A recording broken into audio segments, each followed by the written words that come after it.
आपण पाहत आहात ठळक घडामोड निर्भीड पत्रकारिता। लोणी काळभोर इथं 9वीच्या विद्यार्थिनीचा विनयभंग, तिघांना ठोकल्या बेड्या। विद्येचं माहेरघर असलेल्या पुण्यातील लोणी काळभोर परिसरात 9वीच्या विद्यार्थिनीचा 4 जणांनी विनयभंग केल्याची घटना शनिवार दिनांक 30 रोजी उघडकीस आली।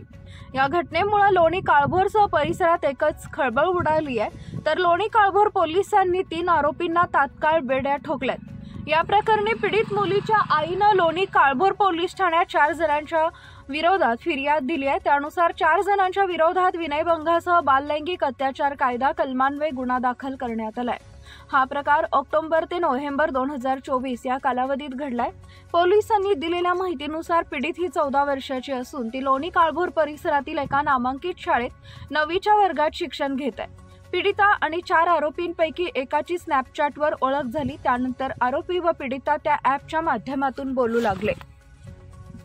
त्यानंतर आरोपीने पीडितेचे अश्लील फोटो गुपचूप काढून घेऊन त्याच्या मित्रांना पाठवले। यानंतर आरोपीच्या मित्रांनीही पीडितेला फोटो दाखवून मैत्री करण्यास भाग पाडलं। तसेच पीडितेला वरील आरोपी फोटो पाठवून वारंवार त्रास देत होते। या त्रासामुळे पीडिता मानसिक दबावाखाली गेली। पीडितेच्या आईने तिला विश्वासात घेऊन विचारणा केली असता तिने 4 मुले त्रास देत असल्याचं सांगितले। आईने तात्काळ लोणी काळभोर पोलीस ठाण्यात धाव घेत आरोपींच्या विरोधात तक्रार दाखल केली आहे। त्यानंतर लोणी काळभोर पोलीस ठाण्यात विनयभंगासह पॉस्कोचा गुन्हा दाखल करण्यात आला होता। गुन्हा दाखल होताच लोणी काळभोर पोलिसांनी दोन्ही आरोपींना 1 तासाच्या आत मोठ्या शिताफीनं बेड्या ठोकल्या।